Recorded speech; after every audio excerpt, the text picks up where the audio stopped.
Hello. Welcome to Healthy by Choice, the podcast that's here to ignite your belief in what's truly possible for your health and well-being. Hi, I'm Dr. Carrie, and what lights me up is empowering others.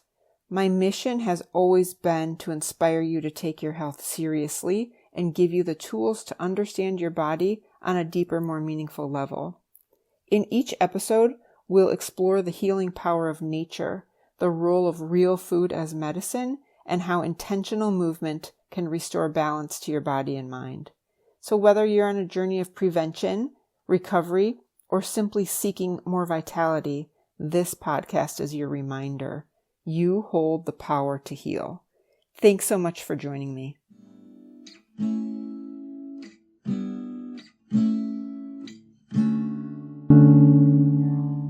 Hi, friends. Welcome back yet again. So today is about primary foods. And I long ago learned that disease starts in the gut. Working with so many patients in multiple different capacities, plus I live in a body myself, I have found always the solution is in what we put in and on our bodies. Like in the case of makeup, laundry detergent, soaps, shampoos, etc. Remember, everything that we put on our body gets absorbed into our body.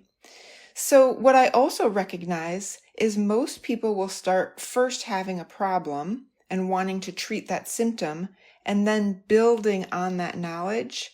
But sadly, most people make only enough change to make a correction at a superficial level. And unfortunately, the cause is often, if not always, deeper. And as I have already said, it's the gut.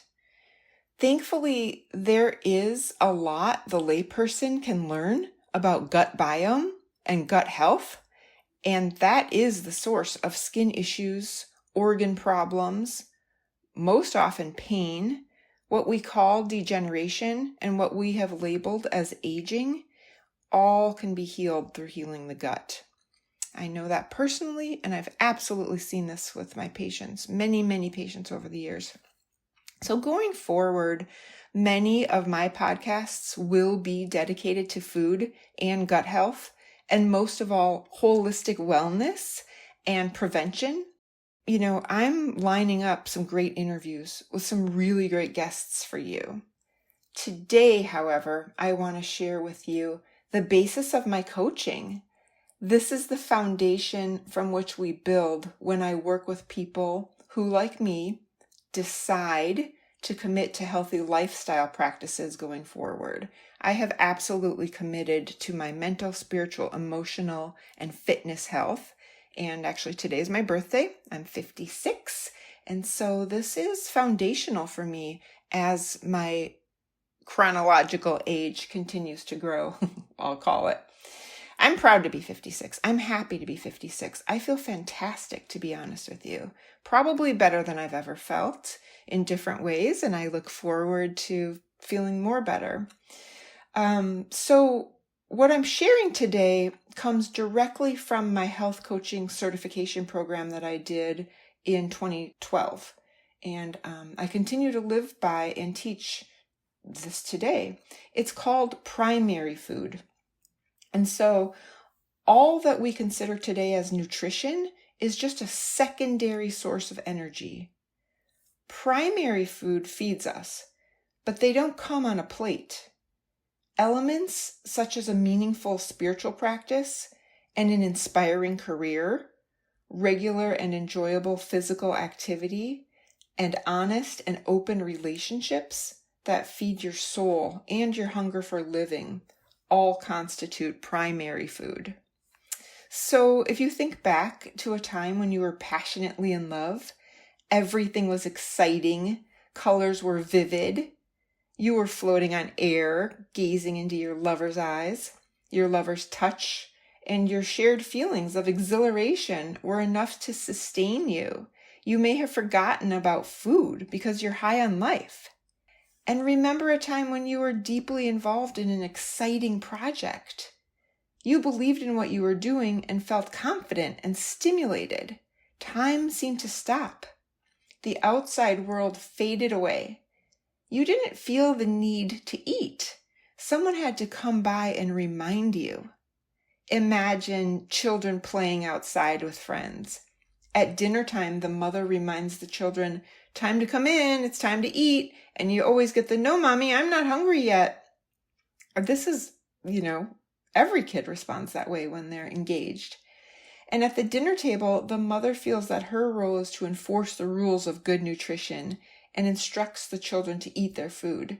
Eventually, the children force down a minimally acceptable amount of food and rush out to play again. At the end of the day, the kids return exhausted and go to sleep without even thinking about more food again at all. As children, we all lived on primary food. The same as when we're deeply in love or working passionately on a project.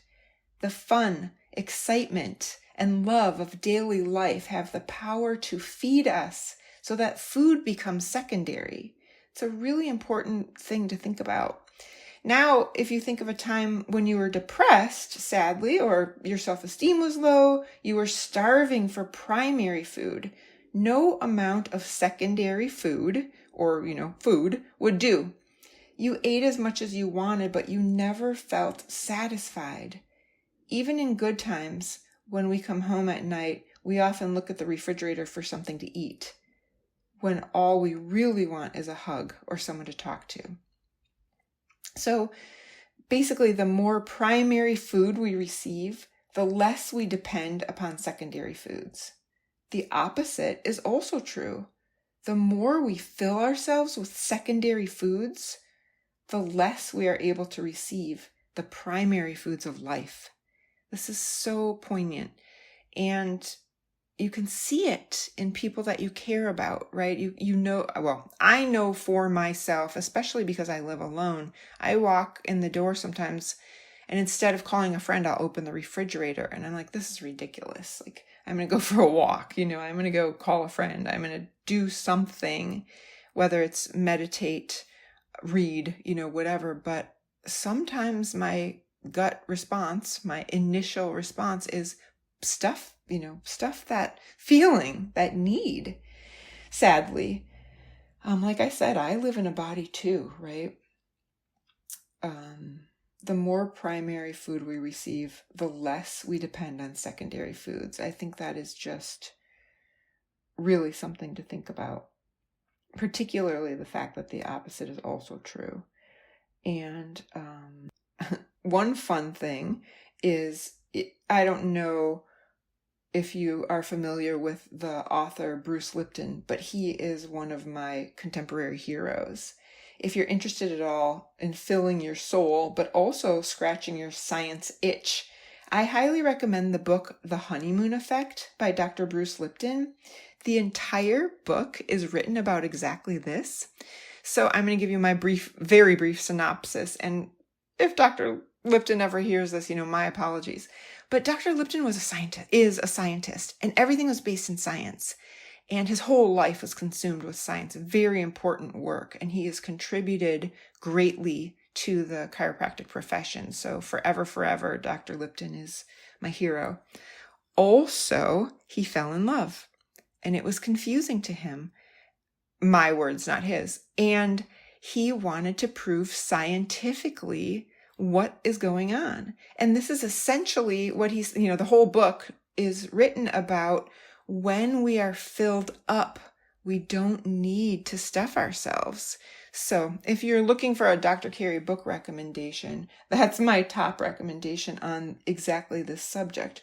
But also just to remember, as I said, I live in a body too. I am absolutely guilty of, I struggle with depression. If I don't eat well, I will be depressed the next day. If I don't exercise, I will be depressed the next day. And I use my personal experience when I work with people. And of course, I don't say to them, hey, you're just like me, because the truth is, many of the things that we do are depressants on our system. And if we continue to do those, we're not going to feel well. But we sometimes have to crowd out those choices with good choices. And mostly loving, deep relationships are going to get us there, particularly with ourself. People who have a deep spiritual relationship know when we are filled up, when our cups are filled up, we can pour out, right? We can share with the world what we have.